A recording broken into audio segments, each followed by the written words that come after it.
12, 1 e 2.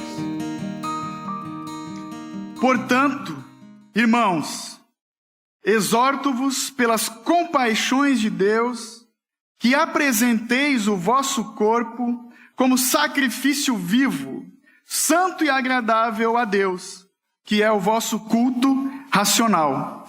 E não vos amoldeis ao esquema deste mundo, mas sede transformados pela renovação da vossa mente, para que experimenteis qual seja a boa, agradável e perfeita vontade de Deus. Amém. Eu te convido ainda de pé a orar comigo, mais uma vez. Paizinho amado, muito obrigado pela tua bendita palavra, Deus. Obrigado porque ela é a revelação de quem tu és, a pessoa de Deus encarnado, o Verbo que se fez carne. Obrigado porque são palavras de vida eterna, a palavra viva e eficaz, que traz vida aos corações.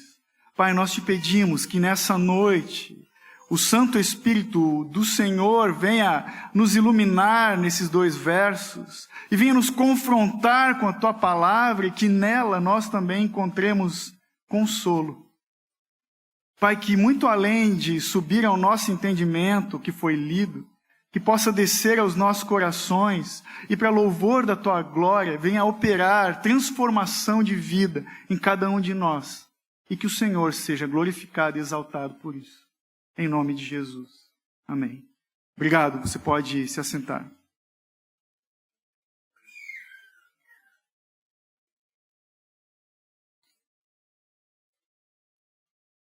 Vou fazer diferente hoje. De início, vou revelar o título da mensagem. Às vezes a gente não fala. Mas o título dessa mensagem é o estilo de vida que agrada a Deus. É o que nós encontramos nesses 2 versos. Eu, particularmente, tenho sido impactado por esse texto já há muito tempo. Quando fala da metanoia, da transformação, de renovar a nossa mente. E eu gosto de coisas que se transformam. Afinal de contas, todos nós passamos por transformações, por mudanças nas nossas vidas. Eu, por exemplo, há muito tempo atrás, eu tinha cabelo. E tinha bastante cabelo. Tinha cabelo pelos ombros, para quem não acredita. A gente não tinha foto digital na época, então é difícil, né? Mas eu fui cabeludo, irmãos, é verdade. Tem gente que, com o passar do tempo, fica mais cheinho, tem gente que fica mais fininho, a gente vai sendo transformado, mudamos o estilo de vestir, alguns o penteado do cabelo, não é verdade? Mas o texto que lemos não fala de uma mudança de visual, fala de uma transformação interior. Fala do conhecimento que nos transforma. Fala de uma transformação que começa a partir do conhecimento ou da compreensão de quem é Deus, de fato, que só é encontrado em sua palavra e é testificado em nossos corações pelo Espírito Santo. Eu vou focar nisso, conhecimento e transformação. Eu quero te chamar para uma visão macro, uma visão que eu tenho todas as manhãs na minha vida, quando eu levo os meus filhos para a escola de carro. Eu tenho a visão das janelas do carro. Eu vejo pessoas caminhando de manhã, muita gente indo para as escolas, alguns para a faculdade em busca de conhecimento. São pessoas que caminham em busca do conhecimento. Mas volta comigo um pouco nessa visão macro e venha para a visão micro do retrovisor do carro. Dentro do meu carro tem 2 pessoas comigo. São os meus filhos, que já não são mais tão meninos, são adolescentes, que estão num processo de transformação. Eles estão indo também para a escola, buscar conhecimento. Mas o que me interessa muito mais do crescimento deles em estatura, em conhecimento, é a transformação que ocorre no coração de cada um deles. Esse tipo de transformação no coração, ela só pode ser operada pelo Evangelho de Cristo Jesus. A palavra viva e eficaz, que tem poder para mudar os corações dos homens. E esse é o meu maior interesse, de ver os meus filhos como homens formados, rendidos aos pés de Cristo. Homens que adoram o Senhor em espírito e em verdade. Esse é um dos meus maiores objetivos de vida. Acontece que só o Evangelho tem esse poder, tem esse conhecimento que transforma os corações. Porque a gente adquirir conhecimento não é ruim. É bom nós conhecermos das coisas, mas isso só nos dá crescimento intelectual, pode nos fazer alcançar uma posição profissional melhor. É bom a gente aprender e conhecer as coisas, mas só a palavra de Deus, só o Evangelho revelado de Deus e aplicado pelo Santo Espírito em nossos corações vai operar mudança, transformação de vida daqui para a eternidade. Palavra viva e eficaz. E é vital, esse conhecimento de Deus, ele é vital para a saúde das nossas almas. Conhecimento muito precioso, preciosíssimo, incomparável. É um tesouro escondido que é revelado aos filhos. O apóstolo Paulo, você que tem nos acompanhado, desde o princípio, né, nós tivemos o desfecho ali do capítulo 11 na semana passada, você sabe, e nós percebemos, que ele vem construindo até aqui uma estrada do conhecimento de Deus. O Deus que se revela aos homens, o Deus que cumpre sua justiça perante os ímpios, o Deus que salva pecadores, o Deus que redime o seu povo, justifica os seus filhos pelo sangue de Cristo Jesus. Paulo vem construindo essa estrada de quem é Deus, veio tratando de doutrinas importantíssimas para a vida de todo cristão. Uma estrada que é pavimentada por nada menos do que a poderosa mensagem do Evangelho da cruz de Cristo. Mensagem poderosíssima. Só que nós vimos que no meio dessa estrada, Paulo, ele para por um momento e se prostra, se rende em adoração a Deus. Falamos disso no domingo passado. Ele se coloca de joelhos e explode em louvores a Deus. Ele se rende à profundidade das riquezas, da sabedoria e do conhecimento de Deus. Paulo, então, ali no final do capítulo 11, ele entoa um hino de adoração a Deus. O Deus que planejou todas as coisas, o Deus que criou todas as coisas e o Deus que sustenta tudo. Esse é o nosso Deus. Esse é o Deus que se revela em sua palavra. Então Paulo, ele concluiu o seu pensamento, né, a sua doutrina, a sua instrução de doutrina para os leitores com essa doxologia. Eu diria que essas palavras de Paulo são a mais completa e perfeita doxologia do Novo Testamento. Palavras de louvor a Deus. Né? Leia comigo ali o final do 11, ali, o 36. Porque todas as coisas são dele, por ele e para ele. A ele seja a glória eternamente. Amém. É maravilhoso isso. Paulo mesmo é um exemplo de quem foi transformado pelo poder, pelo impacto do Evangelho em sua vida. Não é verdade? E assim como ele, todo cristão autêntico é transformado pelo poder do Evangelho. A maior transformação, meu irmão, que pode ocorrer na vida de um homem é a mudança de estado. Os homens que deixam de ser inimigos de Deus, condenados diante de Deus, passam a ser justificados, perdoados diante de Deus. Uma mudança de status, a mais importante, a transformação mais importante das nossas vidas. Vital, na verdade, sem ela não há vida. Sem justificação diante de Deus, não há vida. Paulo, então, ele traz aqui nesses versos, para mim e para ti, a prática da justiça, daqueles que são justificados perante Deus. O crente justificado é aquele que precisa praticar justiça, como um servo no corpo de Cristo. Justificado pratica justiça. O texto que lemos, ele nos mostra que o requisito básico na prática da justiça é a consagração de vida ao Senhor. Então, a gente chega à conclusão de que o crente justificado, ele se apresenta diante de Deus de 4 maneiras. São os 4 pontos da mensagem. O crente justificado deve se apresentar a Deus como sacrifício, deve evitar se contaminar com esse mundo, deve ser transformado pela renovação da sua mente, e dessa forma ele vai perceber a vontade de Deus para a sua vida. É sobre isso que nós vamos falar.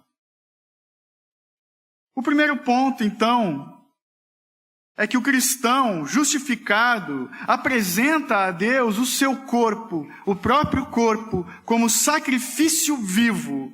Vamos lá para o verso 1 novamente. Ele começa, no 1 a gente vai investir mais tempo.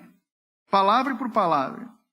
Paulo começa, portanto, em algumas versões, pois.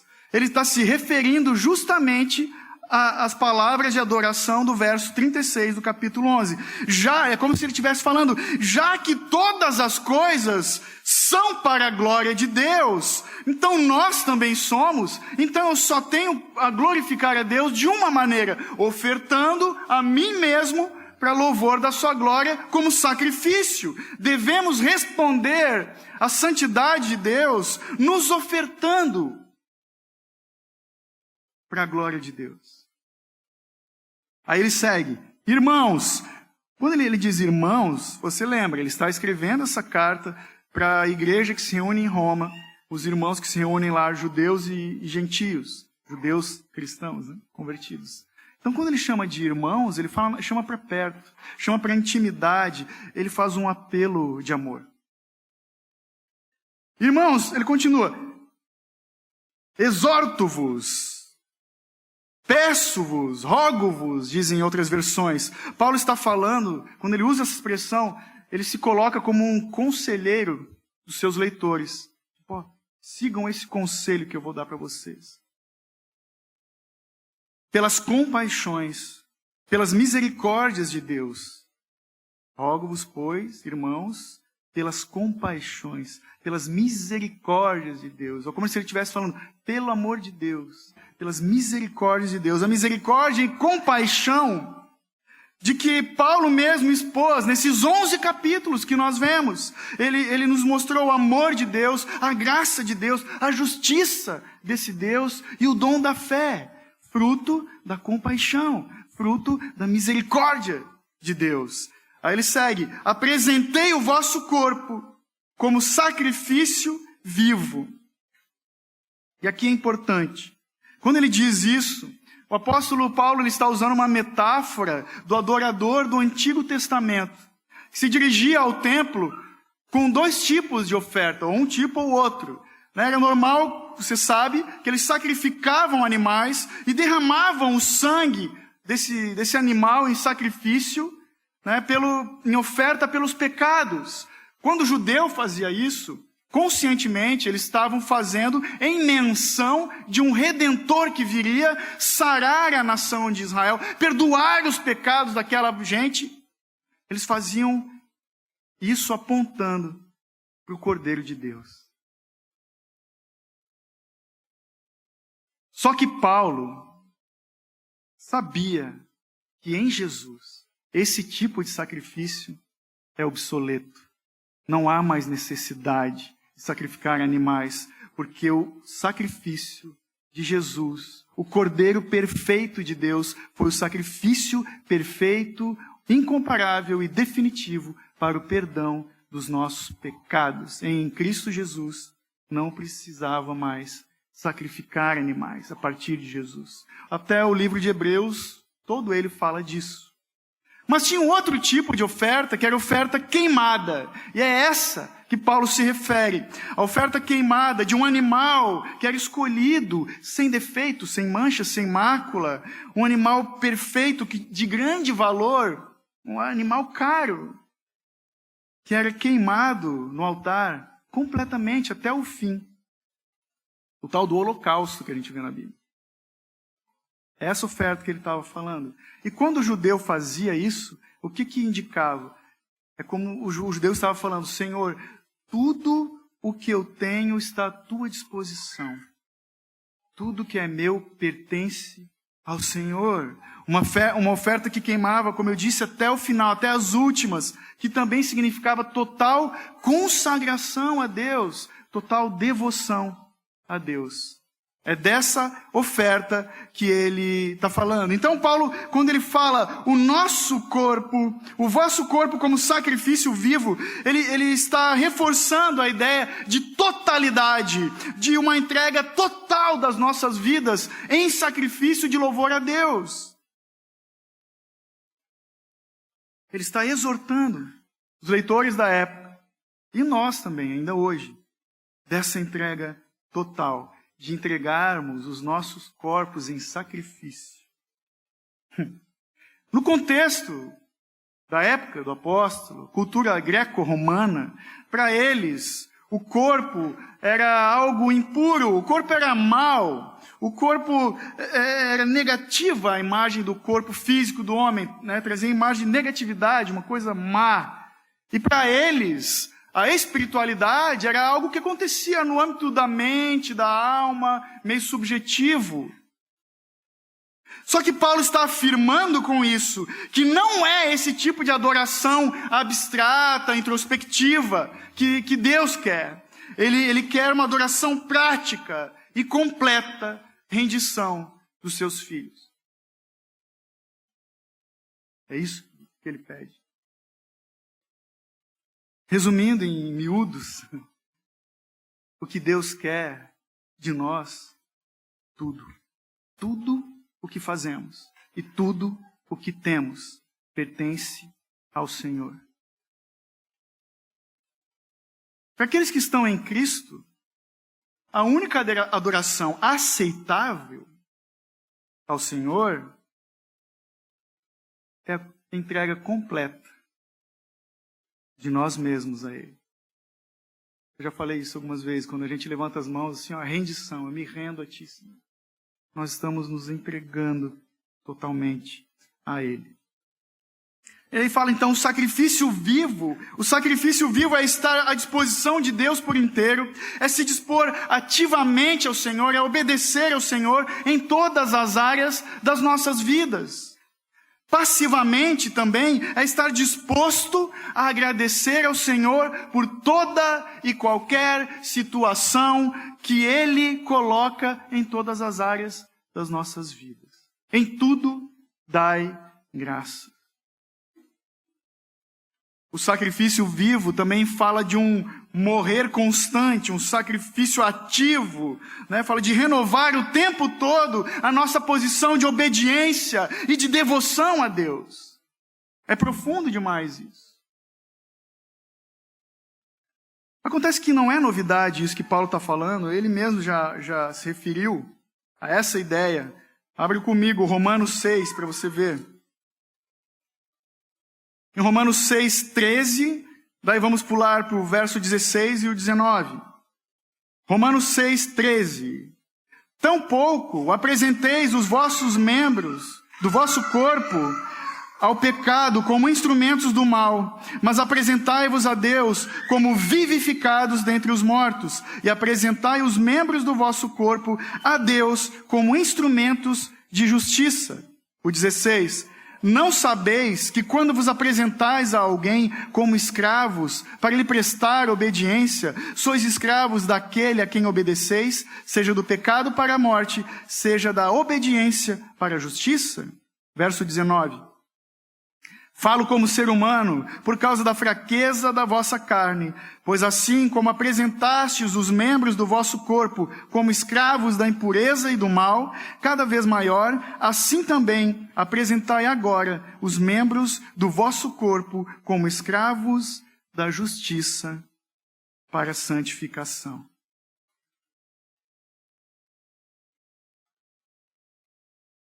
Instrumentos de justiça, irmão. Somos chamados a nos entregar por completo ao Senhor.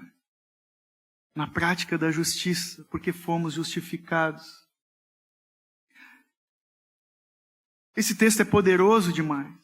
Esses versos gritam. Eles dão direção para o nosso caminhar. Quando eu meditei nessas coisas pela primeira vez, logo no começo de caminhada e durante muito tempo, eles me acompanharam, esses versos que você acabou de ler comigo. E eu sou testemunha viva de que a palavra de Deus é viva e eficaz, que ela opera transformação nas nossas vidas. Por que eu tenho apreço por esse texto? Porque foi o meditar nessa palavra, foi o impacto desse chamado para a santificação que me libertou do vício da pornografia e da masturbação. Crente, na igreja. Esses versos são poderosos, irmãos. Eu me lembro de, depois da prática do pecado, olhar no espelho e falar comigo mesmo: seu escroto, como tu se diz crente? Onde está o teu prazer? Eu dizia para mim.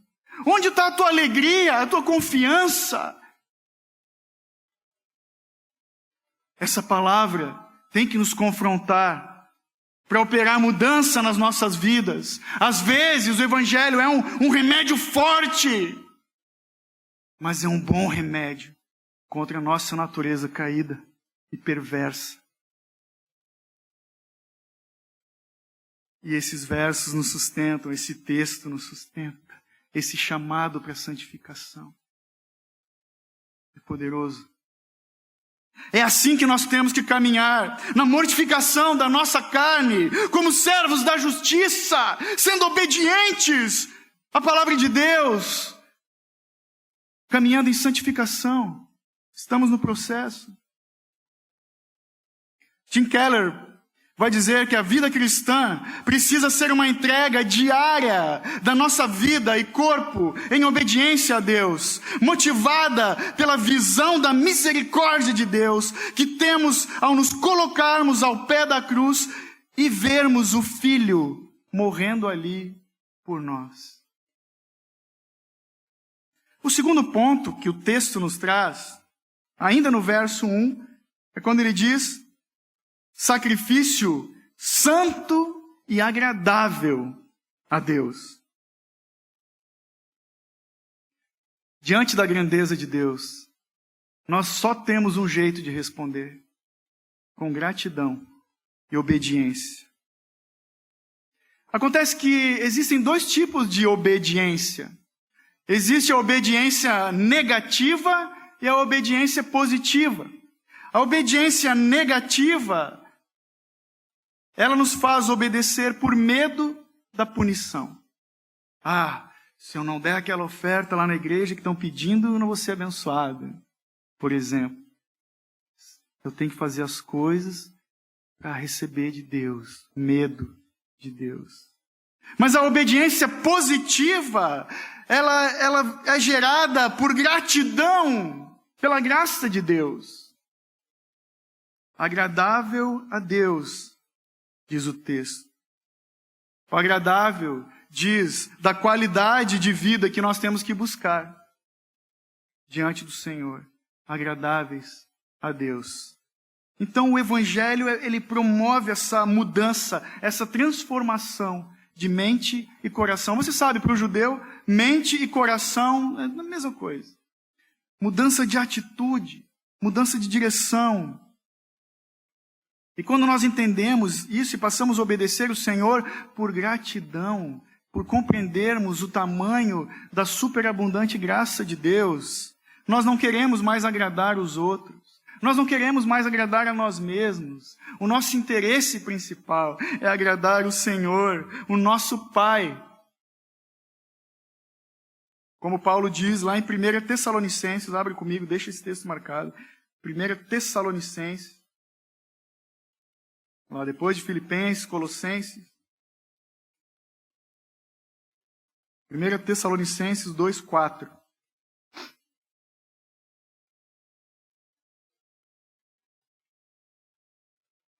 Mas assim, como fomos aprovados por Deus, para que o Evangelho nos fosse confiado, assim falamos, não para agradar a homens, mas a Deus, que testa o nosso coração. Então o Espírito Santo é quem nos transforma de inimigos de Deus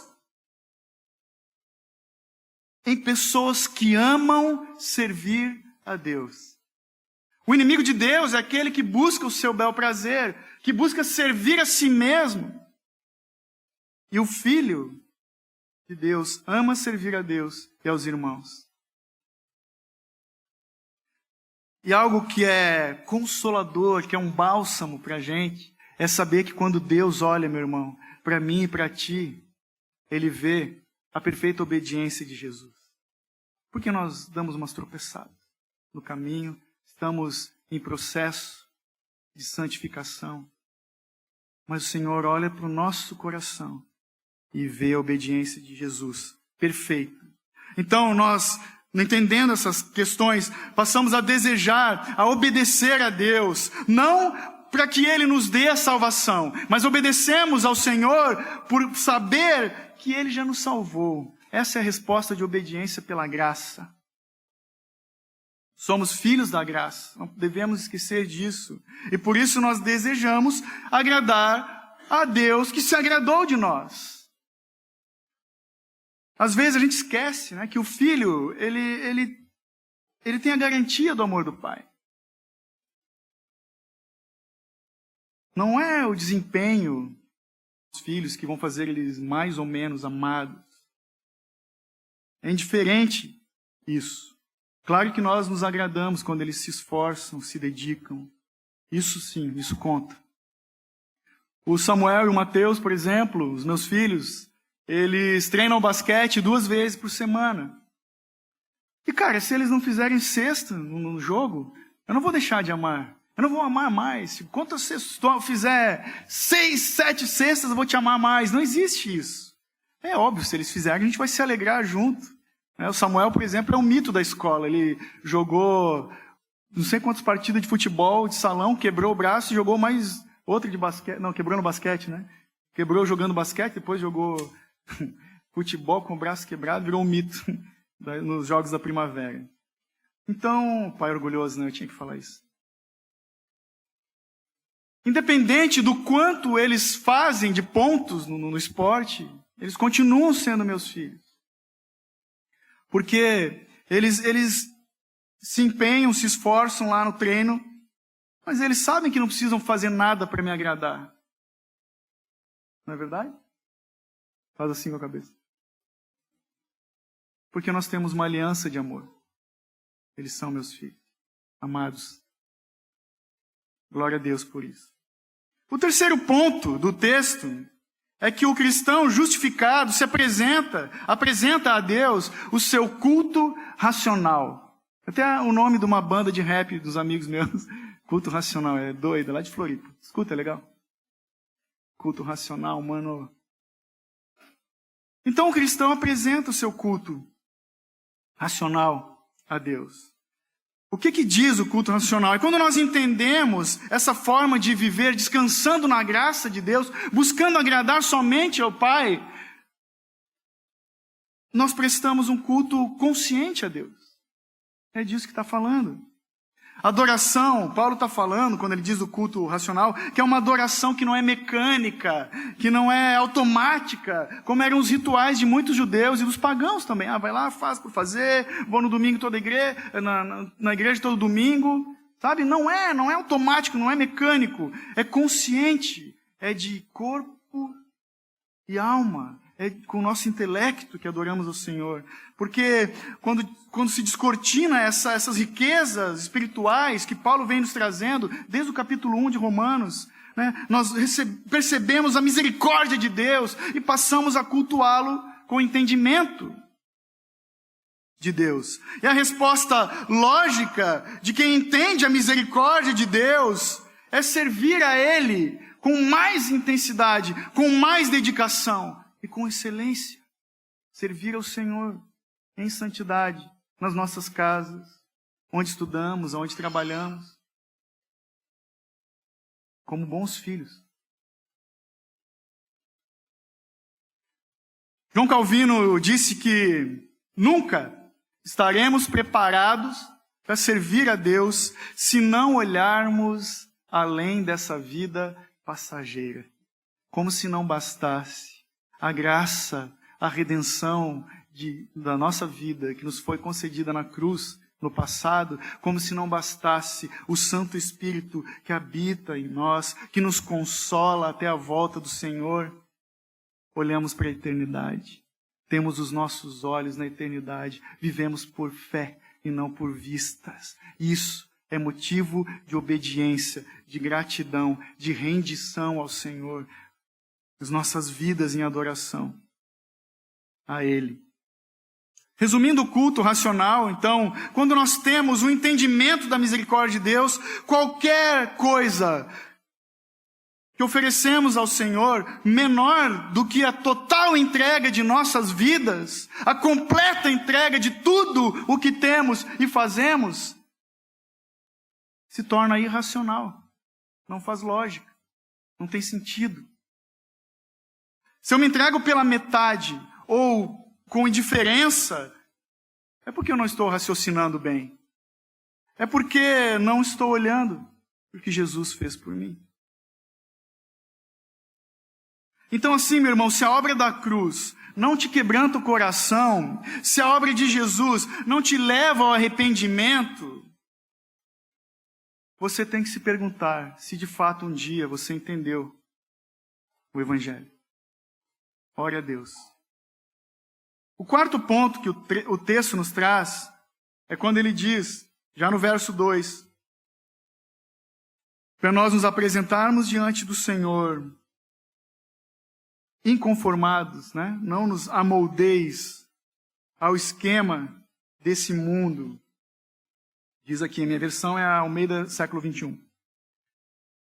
Diz que nós temos que nos apresentar ao Senhor, a uma sede transformados e não moldados. O inconformado é isso, alguém que não tem o formato desse mundo.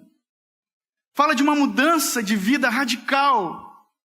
O jeito do mundo versus a vontade de Deus.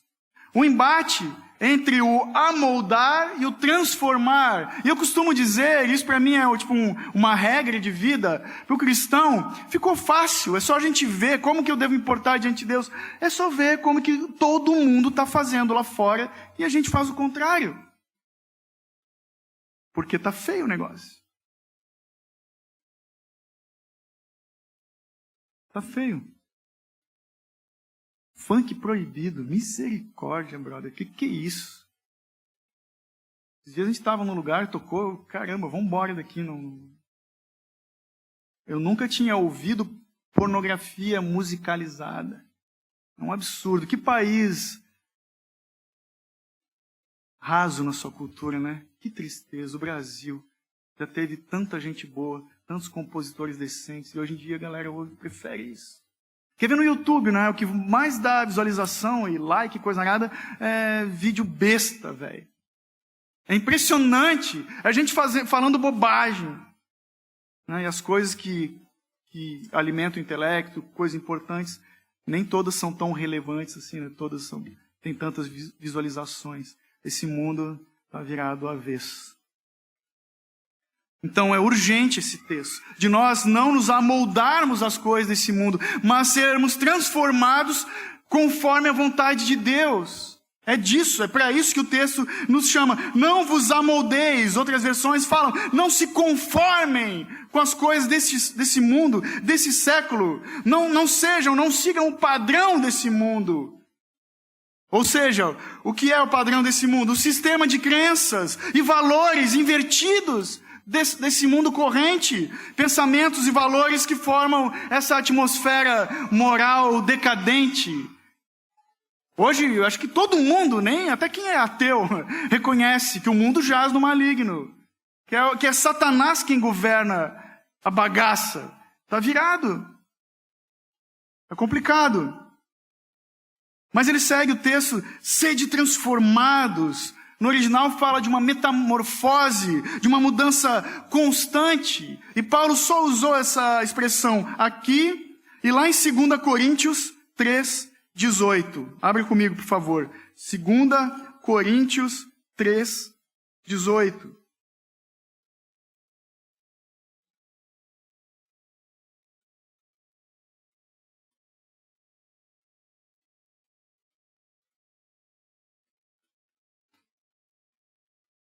Diz assim: mas todos nós, com o rosto descoberto, refletindo como um espelho a glória do Senhor, somos transformados de glória em glória na mesma imagem que vem do Espírito do Senhor. Amém. Essa expressão também foi usada nos evangelhos, no Monte da Transfiguração. Fala de passarmos de uma realidade para outra, uma transformação completa, operada por Deus em nossas vidas. Não é só uma mudança de aparência, é uma transformação de dentro para fora, é uma transformação constante que manifesta o interior da natureza de todo homem que foi redimido por Cristo. E como isso acontece, essa transformação? O texto responde: pela renovação da vossa mente. Esse tipo de transformação nas nossas vidas só pode ocorrer quando o Espírito Santo muda o nosso pensamento através do estudo consistente e da meditação nas Escrituras. A palavra viva e eficaz. Se não lemos, não mudamos. Se não bebemos da fonte, morremos. Sim. Abre comigo Filipenses 4:8, por favor. Lá na frente. 1 e 2 Coríntios, Efésios, Filipenses. Olha um exercício legal, que também o apóstolo Paulo nos dá para a renovação da nossa mente. Filipenses 4:8. Quanto ao mais, irmãos, tudo que é verdadeiro, tudo que é honesto, tudo que é justo, tudo que é puro, tudo que é amável, tudo que é de boa fama, se há alguma virtude, se há algum louvor, nisso pensai. É assim que nós temos que pensar. Então temos que estudar de verdade a palavra de Deus. Temos que meditar nas Escrituras, senão não haverá transformação de coração. Então a mente renovada é aquela que é saturada e controlada pela palavra de Deus. A palavra de Deus habitando ricamente em nós. Ela tem que ser, o Evangelho, a influência principal e dominante das nossas mentes. Também, quando ele fala de renovar a mente, ele está falando de ter nossa imaginação controlada por Cristo. Eu tenho falado muito da contemplação, é nisso a gente pensar em quem é Jesus, o que ele fez. Isso é poderoso. Nós meditarmos, imaginarmos. Está difícil, assista o Paixão de Cristo. É útil para isso. A gente criar figuras na cabeça. Contemple a cruz.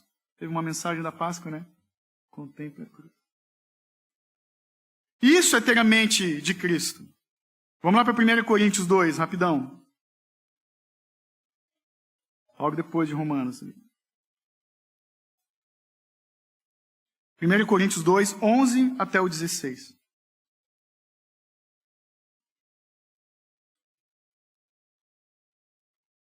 Pois quem conhece as coisas do homem, senão o espírito do homem que está nele?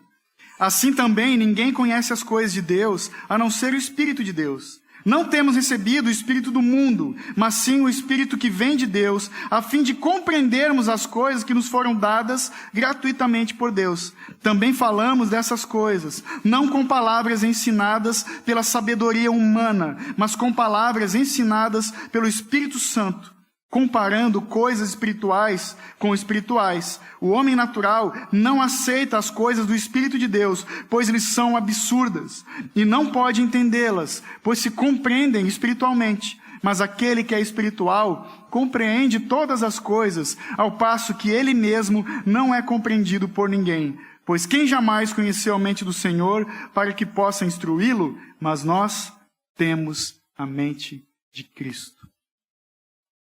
A gente está orando, está conversando, quando encerrar a exposição de Romanos, ano que vem, eu já dei a data, início do ano, nós vamos encerrar. Eu acho que vamos seguir com Coríntios. Temos que ter a mente de Cristo. Essa é a transformação necessária para nós experimentarmos a vontade de Deus. Então, uma mente renovada, ela é renovada pela palavra de Deus, pelo operar do Espírito Santo em nossa mente, em nossa vida, em nossos corações, e ela traz a nossa imaginação, raciocínios santos, uma mente santa como a de Cristo. A palavra de Deus diz que em tudo ele foi tentado, mas em nada pecou. Raciocínios santos que nos conduzem a nos oferecermos como sacrifícios vivos para o Senhor. E o próprio Paulo no texto traz a aplicação, quando ele diz: para que experimenteis. Para que tudo isso, né? Para que experimenteis qual seja a boa, agradável e perfeita vontade de Deus. Talvez alguém ainda se pergunte, mas o que agrada a Deus? O resumo dessa mensagem: um corpo consagrado e uma mente renovada. Temos que lutar por isso. Um corpo consagrado a Deus e uma mente renovada. Esse é o viver santo que Deus aprova. Quando ele fala boa, agradável e perfeita, ele também, de novo, Paulo está usando a linguagem sacrificial do Antigo Testamento. Porque no Antigo Testamento, o sacrifício tinha que ser imaculado, perfeito e agradável a Deus. E foi assim que Jesus se entregou, se sacrificou pelos nossos pecados. E é assim que nós temos que viver, sem manchas, incontaminados, lavados pelo sangue do Cordeiro, arrependidos no caminho da santidade. Para isso que o Senhor nos chama. O próprio Jesus falou, como fazer isso? Tome a sua cruz. Lá em Lucas diz, eu adoro Lucas, Evangelho de Lucas. Dia após dia. Negue-se a si mesmo, tome a sua cruz e siga-me. Temos que morrer para nós mesmos. Então, recapitulando o que eu trouxe aqui, o crente justificado, ele deve se apresentar como sacrifício a Deus, ele deve evitar se contaminar com o mundo, ele deve ser transformado pela renovação da sua mente, e dessa forma, ele vai experimentar a vontade de Deus, que é boa, agradável e perfeita. A conclusão dessa mensagem é uma pergunta que eu me fiz e talvez alguém aqui, alguns estejam fazendo. Como agradar a Deus? Como vencer essa estagnação espiritual? Porque muitos de nós, às vezes, a gente para no mesmo lugar, volta a cometer aquele pecado e não segue adiante. Ou alguns estejam se perguntando, como que eu posso parar essa desobediência constante que eu tenho dentro de mim? Eu vou te dar 3 passos para a vitória, não. 3 passos para uma vida transformada e agradável a Deus. Eu gostaria que, a partir do domingo que vem, nós viéssemos com bloquinhos e canetas, fizéssemos anotações. Ou depois você assiste o vídeo lá e anota. Os 3 passos de uma vida que agrada a Deus são contemplar, lembrar e renovar. Temos que contemplar as misericórdias de Deus. Se nos falta paixão, se nos falta interesse para sermos santos, é porque nós não temos contemplado a Deus nas suas misericórdias, o Deus que é rico em misericórdias, porque nós temos investido tempo nisso. Temos que contemplar as ricas misericórdias de Deus. E não tem como sustentar um padrão de vida santo se nós não paramos para pensar na obra da cruz do Calvário, nas misericórdias de Deus. Isso tem que avivar o fogo do nosso coração. Uma meditação profunda na obra redentora de Cristo Jesus. Isso vai nos ajudar a crescermos na profundidade de um relacionamento saudável com Deus. O segundo, nós temos que lembrar que a única resposta racional ao Cristo que deu tudo de si é nós darmos tudo de nós mesmos. Ele não aceita nada menos do que isso. Inteireza de coração, uma vida toda rendida aos pés de Cristo, dependência, devoção, confiança. Isso é fé. Eu gosto da raiz da palavra fé que fala de fidelidade. Mas no outro dia a gente entra nesse assunto. Mas a vida de fé é a vida que lembra que a única forma de agradar a Deus é nos entregando ao Deus que tudo nos deu, por completo. E assim nós nos unimos a Ele.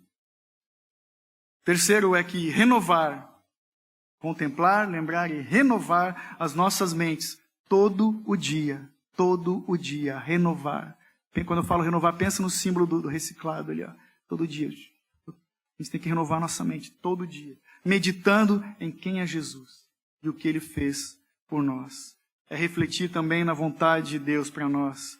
É refletir, é meditar nas coisas que Ele coloca no nosso caminho. Por que está acontecendo tal coisa? Qual é a reação que o Senhor espera das nossas vidas? De quem é justificado, de quem é santo. É disso que está falando. Mas talvez alguém ainda se pergunte, qual é a vontade de Deus?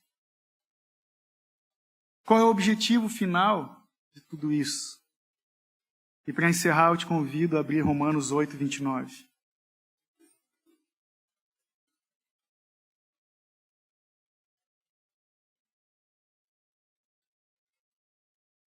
Aleluia.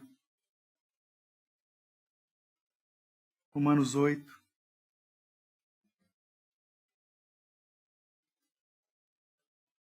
29.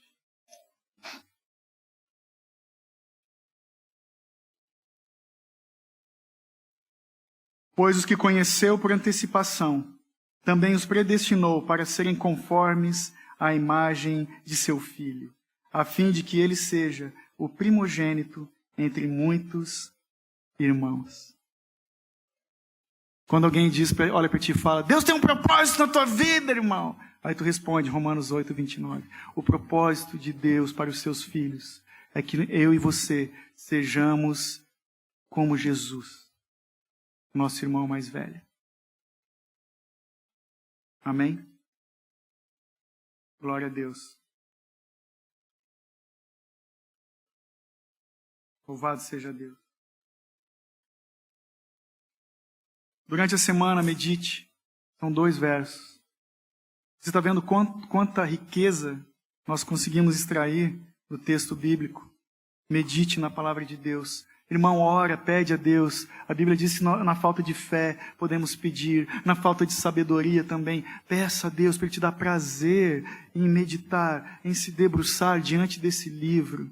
Eu não sei qual é a importância que a palavra de Deus tem para ti, na tua casa, no teu dia a dia. Tenha um apreço por esse livro, pelas palavras contidas, que nos alimentam, que nos sustentam. Se você crê, medite na palavra de Deus. Fique de pé, por favor, vamos orar.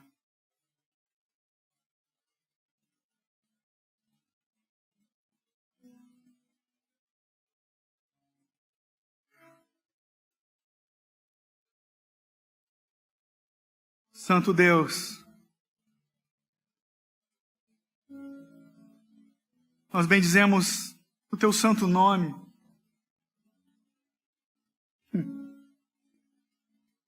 E te pedimos, Pai, que assim como o Teu Espírito Santo operou na vida do apóstolo Paulo, Pai, opera em nós essa transformação poderosa. Ajuda-nos, Senhor, a contemplarmos as riquezas a profundidade das riquezas, da sabedoria e do conhecimento do Senhor. Ajuda-nos a encontrarmos prazer na Tua palavra santa e bendita. Ajuda-nos, Senhor, a buscarmos o consolo do Espírito Santo, o entendimento do Senhor. E nós pedimos perdão, Pai, pelo tempo investido em bobagens, em coisas que não edificam, algumas vezes em coisas que te afrontam, Deus.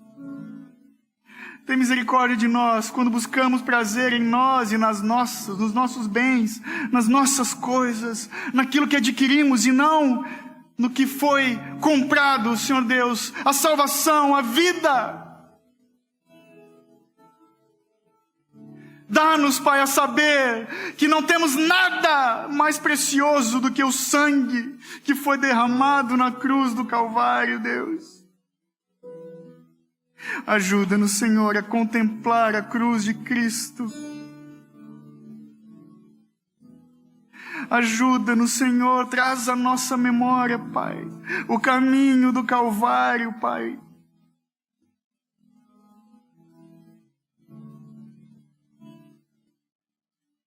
O padecer de Cristo, o sofrer por amor, a paixão. Opera em nós, Pai, quebranta-nos. Restaurem, Pai, em alguns aqui a alegria da salvação. Livra-nos, Pai, da religiosidade. Que nós possamos ser como Davi, rasgando nossas vestes diante do Senhor, corações rasgados, Pai, nos alegrando na Tua presença. Mesmo quando os dias são maus, o Senhor é o nosso refúgio, a nossa fortaleza, rocha inabalável. Renova as nossas mentes, Pai, no Senhor. Dia após dia, Pai. Vem ser o primeiro pensamento na manhã e o motivo de gratidão antes de nos deitarmos todo santo dia. Enche-nos, Pai, de amor por esse evangelho precioso e poderoso, em nome de Jesus.